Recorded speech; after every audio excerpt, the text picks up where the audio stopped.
ਵੇਖੋ ਜੀ ਰਕਬਾ ਵੇਖ ਲਓ ਤੁਸੀਂ, ਇਹ ਰਕਬਾ ਜੀ ਰੇਤ ਹੈ ਸਾਰੀ ਰੇਤ।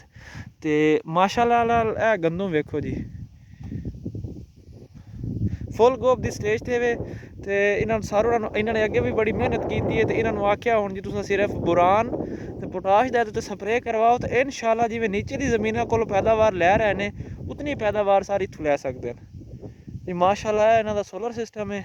ਫਲ ਦੇ ਵਿੱਚ ਇਹਨਾਂ ਨੇ ਬੜੀ ਮਿਹਨਤ ਕੀਤੀ ਹੈ ਤੇ ਅੱਲਾਹ ਪਾਕ ਕਿਸੇ ਦੀ ਮਿਹਨਤ ਨਹੀਂ ਰੱਖਦੇ। ਦੋ ਸੋਲਰ ਸਿਸਟਮ ਲਾਣੇ ਜੀ ਪਹਿਲੀ ਦਫਾ ਕਾਸ਼ਤ ਹੈ। 18 ਏਕੜ ਰਕਬਾ ਇਹਨਾਂ ਨੇ ਆਬਾਦ ਕੀਤਾ ਹੈ। ਤੇ ਇਹ ਵੇਖੋ ਜੀ ਗੰਦਮ ਮਾਸ਼ਾਅੱਲਾ ਬੜੀ ਅੱਛੀ ਹੈ ਜੀ, ਬੜੀ ਅੱਛੀ ਗੰਦਮ ਹੈ ਸਰ।